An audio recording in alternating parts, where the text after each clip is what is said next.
오늘 우리가 읽은 열왕기하 5장의 이 나아만, 군대 장관 나아만이 나음을 받는 이야기는 성경에 가장 재미있고 또 널리 알려진 이야기입니다.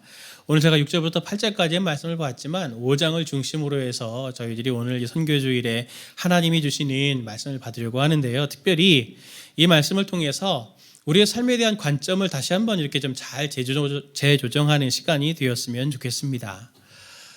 나아만의 치유 이야기를 통해서 하나님께서 우리에게 주시는 삶의 관점, 첫 번째는 무엇이냐면 하나님은 숨어 계시지만 확실히 영향력을 미치신다라고 하는 것을 이야기합니다.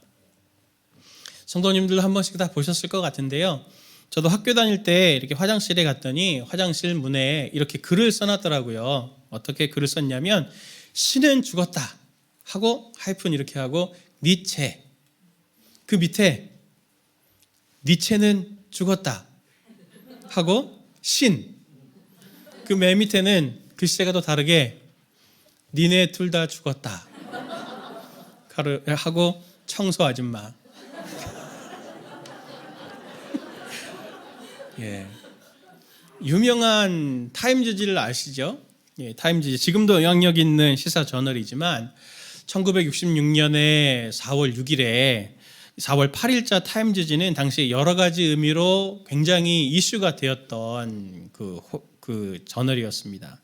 타임즈 역사상 처음으로 타임즈는 지금도 그런데 이미지나 이런 사진을 가지고 이렇게 그 커버 스토리를 짜는데 처음으로 이미지나 사진이 없이 글씨로만 딱 이렇게 발간을 했거든요.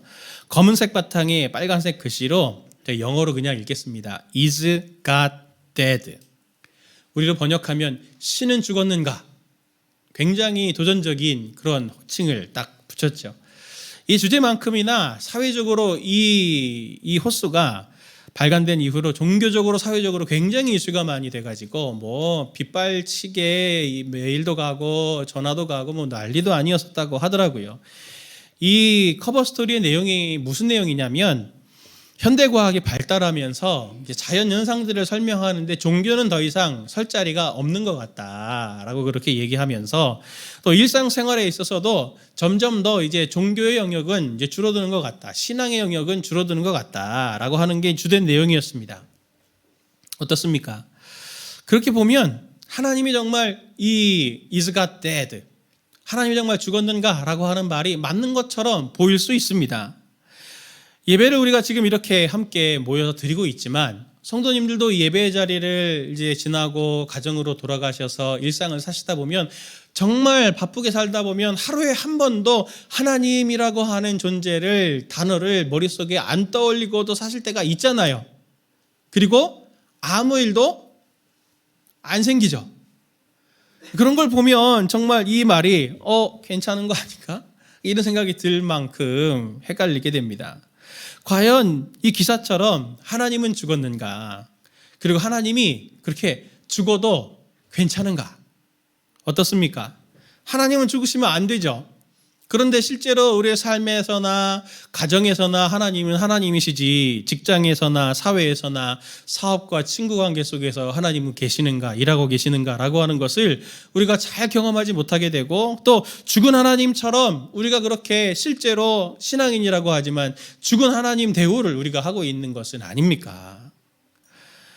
오늘 우리가 이 열왕기하 5장 이야기를, 나아만의 치유 이야기를 지금 우리가 보고 있는데, 이 이야기들 속에서 등장하는 인물들이 많은 인물들이 등장을 합니다. 그런데 실제로 많은 인물 중에 이름이 딱 드러나는 인물은 두 사람밖에 없어요. 한 사람은 우리가 잘 알고 있는 나아만이고 다른 하나는 엘리사입니다. 나머지 집에, 그 나아만 집의 소녀 또는 나아만의 장군을 따라왔었던 종들, 뭐 이런 사람들 모두 이름이 드러나지 않아요. 그리고 심지어 하나님의 일하심도 적극적으로 이렇게 나타나지는 않습니다. 나아만이 낳은 것을 제외하고는 하나님조차 잘 드러나지 않죠. 5장 1절을 직역을 그냥 해보면 이렇게 번역을 할 수 있습니다. 열왕기하 5장 1절을 제가 그냥 개인적으로 번역해가지고 자막으로 올려드렸는데 같이 함께 보도록 할까요? 같이 봅니다. 아람의 군대 장관인 나아만은 그의 주인에게 위대하고 그의 얼굴 앞에서 높임받는 사람이다. 왜냐하면 하나님께서 그를 통해 아람에게 승리를 주셨기 때문이다. 아멘. 1절에 전제처럼 이렇게 얘기하는데 아람이 군대 장관 그리고 아람 왕에게 있어서 이렇게 높임받게 된 것은 나만이 잘해서가 아니고 하나님이 그를 통해서 이기게 하셨기 때문이다 라고 하면서 주어를 하나님으로 딱 그렇게 못 받고 있습니다. 또 한번 생각해 보십시오. 우리가 나만의 이야기를 잘 알고 있지만 나만이 그렇게 그 한센병을 낫게 된 그 계기와 과정이 어떻습니까? 자신의 집 노예로 있었던 이스라엘에서 잡아온 그 작은 소녀의 이야기를 듣고 그 아람, 지금으로는 시리아거든요. 시리아에서 사마리아까지 이 군대 장관이 온 거예요. 그리고 그렇게 나아만이 그 소녀의 말을 따라서 엘리사를 찾아왔는데 엘리사가 어떻게 대우를 합니까? 왔으면 이 사람의 그 위신이 있지. 오면은 좀 나와 보면서 아유 오셨습니까? 잘 오셨습니다. 뭐 이렇게 인사라도 해야 되는데 엘리사가 어떻게 대우합니까? 만나주지도 않고 자기의 사안을 보내가지고 아 왔냐? 우리 땅에 요단강이라고 하는 강이 있는데 거기 가서 7번 씻어라. 그러면 네 몸이 나을 거다. 그 얘기를 듣고 나아만이 어떻게 합니까? 대노를 하죠. 대노를 합니다. 왜 대노를 하겠습니까? 제가 나아만 입장이면은 되게 우스워졌을 것 같아요. 제가 어떤 사람입니까? 저 말고 나아만 말입니다. 군대 장관이잖아요. 아람 왕도 나를 함부로 하지 못해요. 그런데 내가 지금 여기 온 건 누구 때문에 왔습니까? 우리 집에 꼬맹이 여자아이가 이스라엘에 가만한 선지자가 있어요. 그분 만나면 나을 수도 있습니다. 그 얘기 듣고 온 거예요. 5살짜리 6살짜리 아이가 주식 투자에 대해서 얘기하고 그걸 듣고 투자하시는 분 없잖아요. 그러니까 똑같은 거거든요. 내가 바보지. 그 애 얘기를 듣고 여기 왔나. 그리고 왔어도 이 엘리사라고 하는 사람한테 한 번도 나와보질 않나 하면서 정말 내가 우스워졌구나 하니 당연히 화가 나게 마련이죠. 그때 나아만의 종들이 뭐라고 말합니까? 13절 14절의 말씀을 보면 이렇게 말합니다. 그의 종들이 나와서 말하이르되 내 아버지여 선지자가 당신에게 큰 일을 행하라 말하였다면 행하지 아니하였으리이까? 하물며 당신에게 이르기를 씻어 깨끗해 하게 하라 함이리이까 하니 나아만이 이에 내려가서 하나님의 사람의 말대로 요단강에 7번 몸을 잠그니 그의 살이 어린아이의 살같이 회복되어 깨끗하게 되었더라. 나아만이 대노할 때 그 노를 누그러뜨리고 하나님의 사람의 말을 듣게 한 사람들이 누굽니까? 바로 나아만의 종들이었습니다. 본문에서 하나님은 참 숨어 계시는 분이세요. 드러나지 않아요. 마치 이 감독 같으신 분으로 등장합니다. 제가 처음에 뮤지컬을 본 게 캐츠라고 하는 뮤지컬을 봤거든요. 중학교 때. 그때 그 감동을 잊지를 못합니다. 워낙 작품도 좋지만 영화만 보다가 처음 뮤지컬을 딱 보니 세상에 이런 세계가 있구나.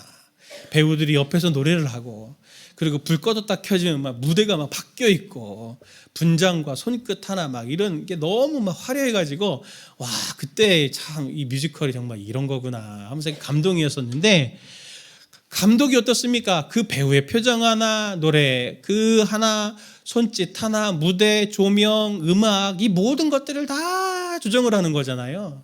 그래서 누가 감독이냐 이게 되게 중요하죠. 영화도 마찬가지 아닙니까? 하나님이 어떠십니까? 드러나지는 않지만 이스라엘만이 아니라 심지어 이방 하나님을 안 믿는 아람에 이르기까지 하나님의 손길이 닿아서 그리고 하나님을 안 믿는 사람에게까지 영향력을 미쳐서 하나하나 하나님의 뜻들을 이루어 가시는 하나님으로 감독 같은 하나님으로 오늘 본문에 등장을 합니다. 오늘 본문에 나타나는 이 나아만의 한센병이 낫는 기적도 한번 보십시오. 나아만이 화가 났죠. 왜 화가 났습니까? 나와서 엘리사가 나와가지고 뭐라도 좀 이렇게 손이라도 한번 흔들든지 나라 하면서 장풍 날리고 막 안수도 좀 해주고 막 이제 이렇게 하면서 뭔가 특별한 행위를 해줄 줄 알았는데 그냥 그 강에 가서 7번 씻으라고. 우리도 있잖아요. 이 치유하는 사건 자체가 뭐 특별한 게 없어요. 일상의 일들이죠. 그리고 나만이 낫게 되는 모든 과정에 우연 같은 사람들, 평범한 사람들만이 나타나서 그분들이 이렇게 하나님의 때에 어떤 사람이 들어가고 어떤 사람은 나오고 누가 어떤 얘기를 하고 하는 그런 일들을 통해서 너무 자연스럽게 이 나만이 낫게 되는 거 아닙니까? 이런 하나님을 이사야 선지자는 이렇게 말합니다. 이사야 45장 15절 말씀 같이 함께 봅니다. 구원자 이스라엘의 하나님이여 진실로 주는 스스로 숨어 계시는 하나님이 신이다. 아멘. 이사야 선지자가 말합니다. 하나님은 스스로 숨어 계시는 하나님이십니다. 지금도 하나님은 이렇게 일하십니다. 주중에 오늘 우리가 아까 그 미자립 교회 두 교회 중에 한 교회인 행복나눔 교회라고 청주에 있는 교회입니다. 지난 2월에 설립 예배를 처음 딱 드렸어요. 사실은 개척 준비는 1년 전부터 했는데 코로나 시대여가지고 목사님이 굉장히 혼자 막 이렇게 인테리어도 다 하고 막 이러면서 1년을 준비해가지고 이제 지난 2월에 이렇게 개척을 했는데 아이들이 이제 1명, 2명 오기 시작한 거죠. 평일에는 카페로 운영을 하시고 주일에는 그냥 그 카페를 예배당으로 이렇게 쓰다 보니까 주일학교 학생들이 오면 어른들 예배 드려야 되는데 주일학교가 없는 거예요. 그래서 굉장히 고심을 하다가 정말 기도하면서 결단을 해가지고 옆에 정말 몇 평짜리 원룸을 하나 이제 딱 얻으신 거예요. 근데 이제 아무 대책 없이 얻은 거죠. 고정 비용을 나가야 되는 거잖아요. 그런데 그때 딱 우리 교회랑 연결이 돼서 우리 교회가 후원해주는 금액이 딱 그 교회 주일학교 할 수 있는 원룸 공간의 금액으로 딱 맞아 떨어진 거예요. 타이밍도 딱 맞게. 그러면서 저는 몰랐죠. 너무 잘 됐다. 그냥 돕게 돼서 잘 됐습니다. 했는데 주중에 만나서 얘기를 들으면서 하나님이 참 너무 정확하신 분이시구나 라고 하는 걸 저도 고백하게 되었거든요. 숨어 계시는 하나님은 역사 속에서 우리 일상 속에서 드러나지 않아서 사람들이 이렇게 보면 하나님은 죽었어 그렇게 말할 수 있는 하나님이시지만 역사의 감독이신 하나님이 하시는 그 작품 속에 초청받아서 플레이어로 들어간 사람들은 하나같이 고백하게 됩니다. 어떻게 고백하게 됩니까? 하나님은 확실히 인도하시는 분이고 그분의 영향력은 절대적이고 그분은 정확하게 타이밍과 그리고 어떤 도움이라든지 인도하시는 수준이라고 하는 것이 정말 정확하게 남지도 않고 부족하지도 않게 적절하게 하나님은 우리를 그렇게 인도하시는 하나님이시다. 우리의 주인 되신 하나님이시다라고 하는 것을 고백하지 않을 수 없게 일하시는 분이라고 하는 것을 우리는 선명히 보게 됩니다.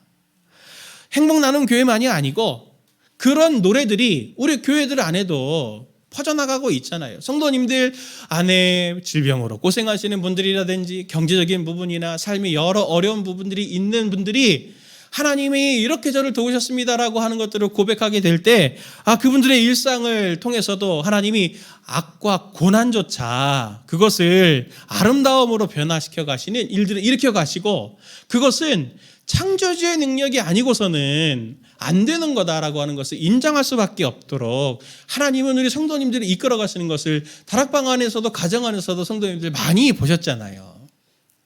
그래서 우리는 우리의 삶을 어떻게 봐야 합니까? 일상에 숨어 계시는 것 같지만 확실히 일하고 계시는 하나님의 일하심의 통로로 우리의 삶을 볼 수 있어야 하고 우리들의 일상적인 삶이지만 그것을 기대하면서 그렇게 우리가 바라보는 삶으로 하루하루를 살아가기를 하나님은 원하십니다.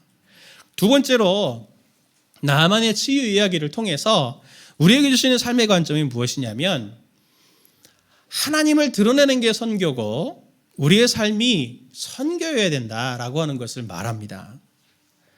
성도님들도 온라인 쇼핑 하시죠? 요즘 굉장히 편한 것 같습니다. 어떤 거 딱 누르면은 뭐 다음날 새벽에 갖다 주더라고요. 오후에 시켜도.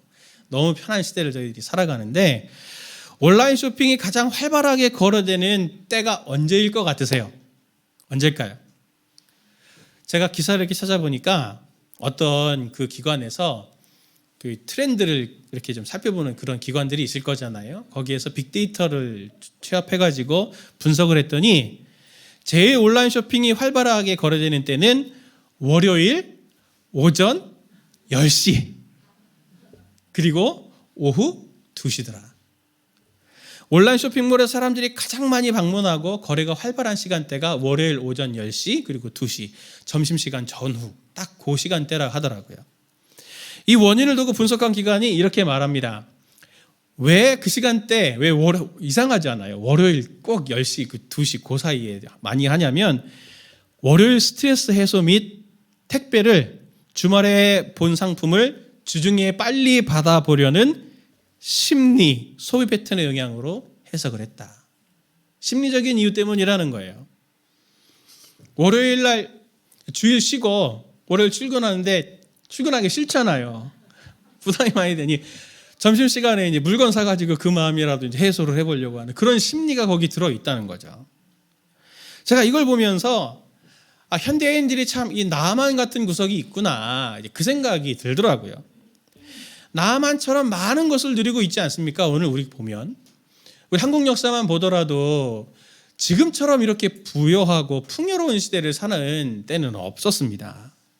그럼에도 불구하고 치명적인 한센병을 낫게 하지 못해서 자기 가지고 있던 모든 것들이 다 불행해져 버리는 이러한 나만 같은 이 현대인들, 많은 걸 누리고 직업도 있고 뭐도 있지만 여전히 마음의 한 구석에 채워지지 않는 그것을 쇼핑이라고 하는 것들로 대신 채워보려고 하는, 위로해 보려고 하는 그러한 모습들이 오늘 현대인들의 모습 중에 한 모습인 것 같습니다.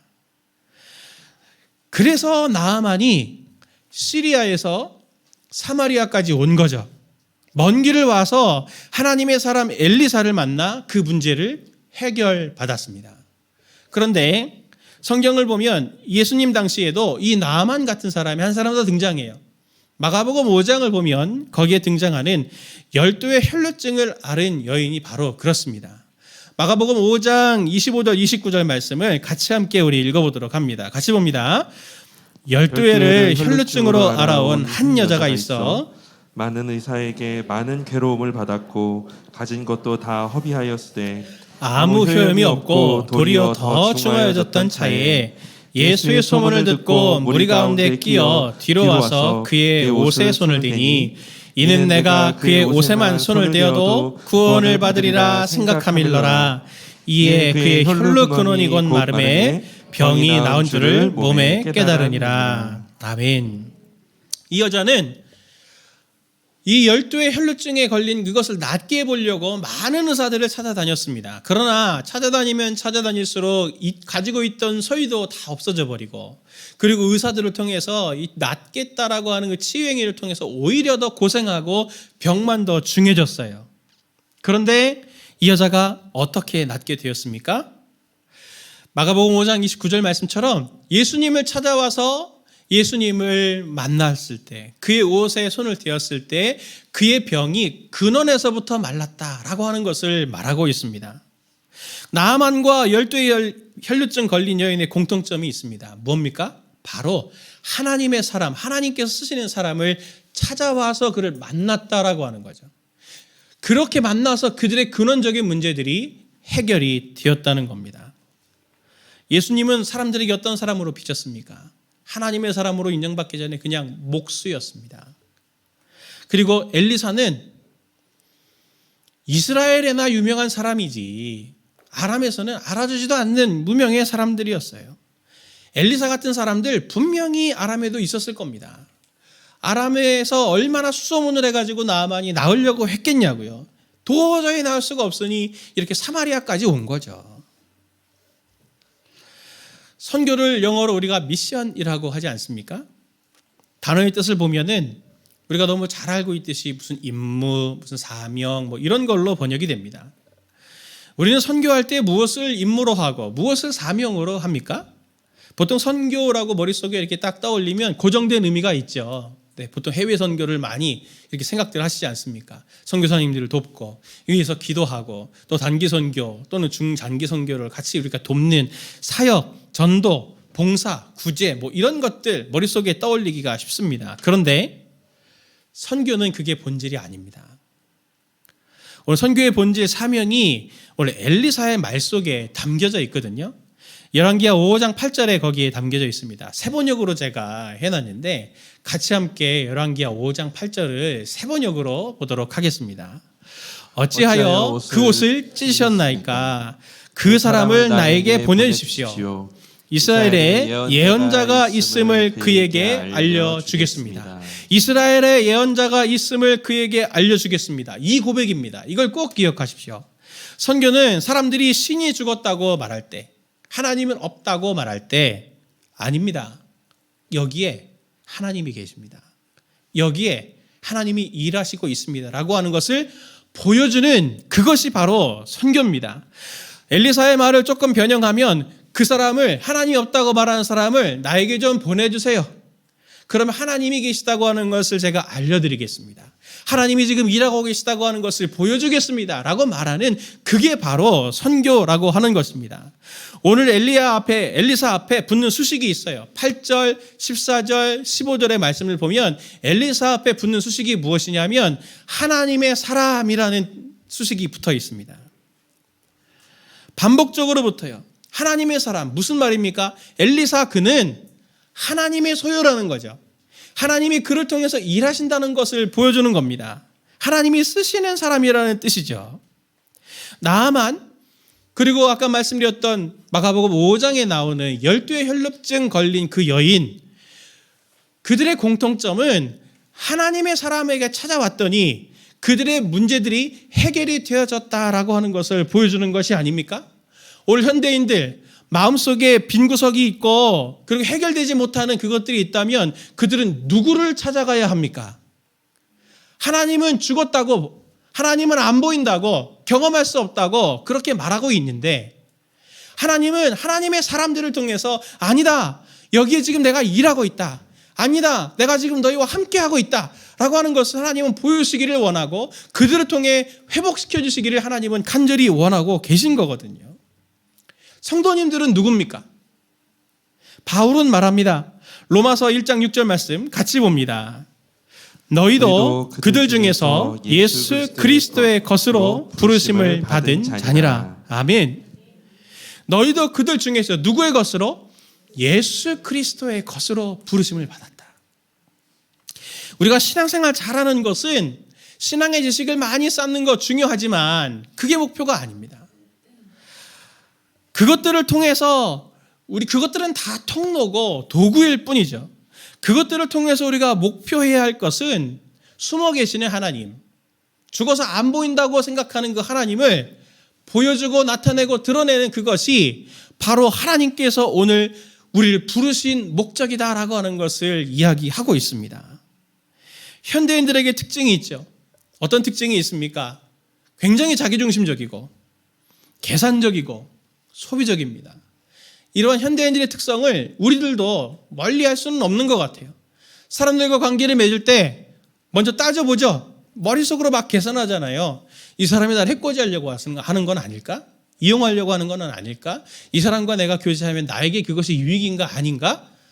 어느 정도 관계까지만 해야 되는가? 우리가 보통 그런 생각들을 많이 하잖아요. 그래서 사실 더 악순환을 가지고 오죠. 순수한 관계라고 하는 거 찾아보기 어렵습니다. 그런데 그러한 이 시대 속에서 하나님은 성도님들 한 사람 한 사람들을 쓰시기를 원하십니다. 구약 성경의 선교가 어떻게 이루어지는지 아십니까? 구약 성경의 선교는 사람들이 가서 하는 선교가 아니에요. 가서 하는 선교가 아니고 오늘 나아만의 예처럼 엘리사가 있는데 나아만이 오는 거예요. 하나님의 사람에게 이방인들이 모여들어서 하나님께 우리 같이 나아가자라고 하는 그게 선교 방식이거든요. 하나님이 성도님들을 하나님의 것으로 삼으셨다면 하나님이 찾으시는 사람들을 성도님들에게 보내주실 겁니다. 하나님이 사람들을 성도님들에게 보내주실 때 성도님들은 어떻게 하시겠습니까? 하나님이 나아만처럼 사람들을 성도님들에게 보내주실 때 성도님들이 마음을 여셔야죠. 동시대 사람들에게 관심을 가져야죠. 그들에게 마음을 열어서 그 주변에 보내주신 사람에 있는 삶의 문제들, 해결하지 못하는 문제들과 갈등들, 허무함, 외로움, 그리고 고독, 불안, 이런 고통들을 공감하고 그리고 하나님께서 이 사람을 나에게 보내주신 이유가 나에게 있는 이 하나님을 그들에게 알려주고 은혜를 흘려줘서 그들로 하여금 해결하지 못하던 문제들을 해결하라고 하나님께서 나에게 이 사람을 보내주셨구나라고 하는 열린 마음을 갖는 것이 우리에게 정말 필요한 것입니다. 그들이 우리에게 올 때 그들을 위해서 축복하고 그들을 위해서 중보해주고 나와 함께 하시는 하나님, 우리 가운데서 일하시는 하나님, 그 사람을 내게 오게 하라. 그래서 그들로 내 안에 있는 하나님을 전해주겠다. 하나님의 일하심을 함께 경험할 수 있도록 해주는 것이 바로 우리가 해야 될 사명이 아니겠습니까? 우리 사랑하는 성도님들이 그런 하나님의 사람들 되시길 예수님의 이름으로 축원을 드립니다. 마지막 세 번째로 나만의 치유 이야기를 통해서 하나님이 우리에게 주시는 삶의 관점을 조정해야 될 것이 이겁니다. 하나님은 약한 것, 약한 자를 통해서 일하시는 하나님이시다라고 하는 겁니다. 오늘 본문을 나중에 댁에 가셔서 한번 이 관점으로 보십시오. 그럼 재밌습니다. 강한 것과 약한 것의 구도로 한번 보십시오. 그러면 나만을 낮게 하는 일에 관여된 사람들은 전부 어떤 사람들이냐면 약한 사람들입니다. 앞에서도 말씀드렸지만 한센병으로 고통받는 나아만에게 이스라엘에 가면은 북이스라엘에 가면 거기 선지자가 있습니다라고 하는 것을 알려준 사람이 누굽니까? 바로 이스라엘에서 사로잡아온 한 작은 소녀였습니다. 약자 중에 약자죠. 노예 같은 그 한 소녀. 요단강에 가서 7번 씻으라 그런 말하는 이야기를 듣고 대노한 나아만에게 아니 그래도 하나님의 사람의 말을 한번 들어보십시오 라고 말한 사람은 나아만의 종들이었습니다. 그리고 나아만이 요단강에 가서 7번 씻으라는 말을 듣고 대노할 때 나아만이 뭐라 그랬습니까? 12절 말씀 보면은 다메섹강 아바나와 바르발은 이스라엘 모든 강물보다 낫지 아니하냐. 내가 거기서 몸을 씻으면 깨끗하게 되지 아니하랴 하면서 아니 이 요단강 정말 내 고향에 있는 바르발강보다 아바나강보다 보잘것이 없는데 뭐가 낫다고 여기서 씻으라고 하는 거야 라고 하면서 화를 내죠. 보잘것 없는 이 요단강을 통해서 나아만을 고치셨습니다. 지난주에 시자훈련을 하는데 집사님 한 분이 저에게 질문을 하셨어요. 목사님 완전히 다른 질문인데 하나 질문해도 됩니까? 하십시오. 이스라엘 땅을 가보면 성경에는 젖과 꿀이 흐르는 땅이라고 되어 있는데 이스라엘 가보면 또 사진으로 보면 젖과 꿀이 흐르는 땅이 아니던데 왜 젖과 꿀이 흐르는 땅이라고 합니까? 제가 그때 시간이 없어서 답변을 잘 못했어요. 대신 답변하겠습니다. 신명기 11장 12절의 말씀을 보면은 그 땅에 대해서 하나님이 이렇게 말씀하시는 게 나옵니다. 내 하나님 여호와께서 돌보아 주시는 땅이라. 연초부터 연말까지 내 하나님 여호와의 눈이 항상 그 위에 있느니라. 이스라엘 땅 거칠고 이집트보다도 훨씬 척박하고 풀도 별로 없는 그곳이 젖과 꿀이 흐르는 땅이 되는 것은 그 땅에는 다른 곳에는 없는 하나님의 돌보심이 있기 때문입니다. 그 돌보심이 연초부터 연말까지 있기 때문인 것이죠. 하나님은 은사와 강점을 통해서도 일하시는 분이십니다. 그러나 약한 자와 약한 것을 통해서 강한 자와 강한 것을 부끄럽게 하시고 그 강한 것을 통하여 일하는 것보다 더 탁월한 일들을 일으켜 가시는 일을 할 수 있는 것은 창조주 우리 하나님밖에는 할 수 없는 일입니다.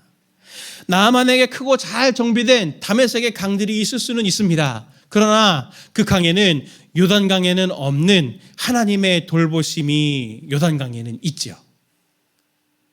나아만은 명예도 있고 권세도 있고 권력도 있고 부도 있지만 사로잡혀 온 그 작은 소녀에게는 있는 하나님의 돌보심, 하나님의 은혜는 나아만에게는 없었던 것입니다. 성도님들 중에 혹시 내가 가지고 있는 한계, 연약함, 그런 것들로 인해 낙심과 낙담에 빠지신 분들 혹시 계십니까? 그렇다면 자존감을 좀 회복하셨으면 좋겠습니다. 아가서 1장 5절의 말씀을 보면은 술람미 여인으로 대표되는 하나님의 성도를 술람미 여인에 비교해서 술람미 여인이 자기를 이렇게 노래하는 구절이 나옵니다. 같이 함께 읽어볼까요? 예루살렘 딸들아 내가 비록 거무나 아름다우니 게달의 장막 같을지라도 솔로몬의 휘장과도 같구나. 아멘. 제가 탄자니아를 가보니까 예쁜 사람이 어떤 사람인지 아십니까? 피부가 흰 사람입니다. 피부가 흰 사람이 지참금을 더 많이 받더라고요. 서로 너는 몇 마리 정도 되니? 이런 거 물어보더라고요. 검지만 우리가 볼 때는 검지만 하나님은 검다고 하지 않으십니다. 게달의 장막처럼 너무 거친 표면을 가지고 있는 텐트천 같은 피부를 가졌지만 하나님은 우리를 보실 때 정교한 장인들이 짠 솔로몬의 휘장보다도 네가 더 아름답고 예쁘다. 하나님은 그렇게 우리를 보신다라고 하는 것을 이렇게 노래합니다. 성도님들은 스스로 보실 때 무엇을 보십니까? 검은 거 보십니까? 게달의 장막을 보십니까? 아니면 성도님들의 삶에 하나님의 함께하심, 하나님의 인도하심이 있기 때문에, 돌보심이 있기 때문에 나는 검지만 아름답고 게달의 장막 같지만 아무것도 가지지 못하고 아무것도 한 것이 없지만 그러나 어떤 사람들이 가지고 있는 명예와 부와 이런 것들보다도 더 아름다운 영광을 가진 솔로몬의 휘장 같은 나야 라고 하는 시각을 가지고 계십니까? 신구약을 관통하는 하나님의 성품 중에 하나가 바로 하나님은 약한 자의 하나님이시라고 하는 겁니다. 하나님은 약한 자를 위해서 일하십니다. 그리고 하나님은 약한 자를 들어서 쓰시는 하나님이십니다. 세상은 강한 것만 좋아하죠. 강점과 장점만 의미가 있다고 말합니다. 그래서 젊음과 건강을 좋아하고 풍요와 부요를 좋아합니다. 가난과 고통 이런 것들은 정말 싫어하죠. 제가 주중에 정말 오랜만에 우리 성도님하고 한 분하고 또 긴 시간 동안 마음을, 신방이 아니라 정말 마음을 이렇게 나누는 대화를 하게 됐거든요. 대화를 하고 나서 이렇게 마음의 여운이 아직도 이렇게 좀 남는데 그분과 이런저런 얘기를 나누다가 그분이 저한테 이런 얘기를 하시더라고요. 목사님, 일만 성도 파송은 10년 전에 했었어야 됐을 것 같습니다. 제가 왜 그러신가? 그때 나는 준비가 안 됐는데. 제가 속으로 생각 그렇게 했는데 10년만 조금 더 활동을 일찍 시작했으면 좋았을 것 같아요 하시면서 뭐라고 하시냐면은 조금 더 주님께서 내가 체력이 있을 때 10년 전에 내가 좀 더 재력이 있을 때 그때 분립을 했으면 더 많이 섬기고 더 열정적으로 섬겼을 것 같은데 주님이 지금 오셔서 야, 너 지금 뭐 하다 왔냐 그렇게 물어보시면 정말 부끄러울 것 같아요, 목사님. 그러면서 그렇게 마음을 이렇게 쭉 나눠주시더라고요. 제가 그 얘기를 들을 때 어딘가 부끄러움이 들었어요. 그 성도님이 좀 더 하나님께 드리고 싶고 좀 더 자신의 삶을 하나님 앞에 이렇게 드리고 싶은데 지금 그렇게 환경과 여건이 안 되는 걸 보면서 안타까워하시는 그 모습을 보면서 저런 성도님들이 있는데 너는 수술 조금 했다고 몸이 회복되고 컨디션 좀 좋아지면 그러면 이제 본격적으로 사역을 하겠다는 마음을 먹었냐. 하나님이 저한테 그렇게 책망해 주시는 것 같은 생각이 들었습니다. 그래서 잠시 좀 몸을 챙기려고 했던 제가 참 부끄럽고 하나님 앞에 죄송해 하더라고요.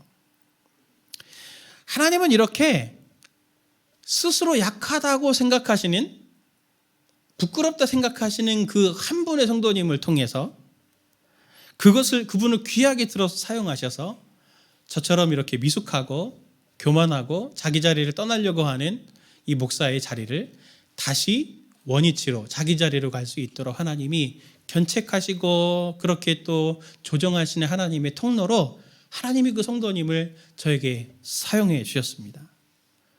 그렇게 신비롭게 하나님은 일하시는 분이세요.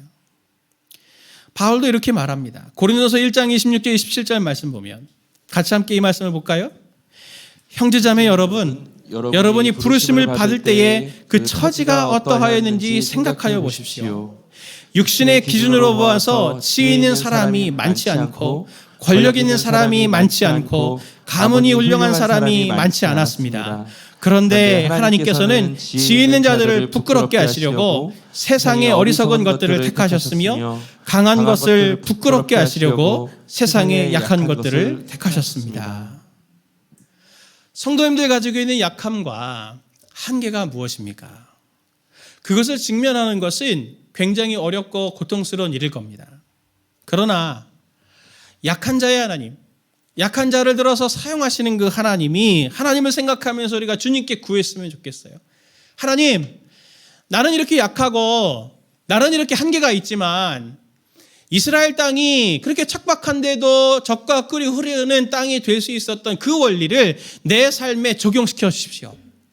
내 삶에 하나님께서 돌보아 주시는 것들이 넘치게 해주십시오. 특별히 나의 약한 것과 나의 한계 속에서 연초부터 연말까지 하나님이 그 연약한 것, 열악한 것을 이끌어 주셔서 풍성한 열매를 맺게 해주셨던 것처럼 하나님, 저의 약함과 저의 한계라 할지라도 하나님의 그 돌보심이 덧입혀져서 하나님의 영광의 도구로 쓰임받는 통로가 되기를 원합니다. 그렇게 간구하는 우리 성도님들 되시기를 바랍니다. 비록 상처도 많고 아픔도 많고 한계도 있고 미숙한 것 투성이지만 하나님의 영광스러운 하나님의 살아계심을 증거할 통로로 우리 모든 성도님들이 그 연약함을 쓰임받는 성도님들 되시길 예수님의 이름으로 축원을 드립니다.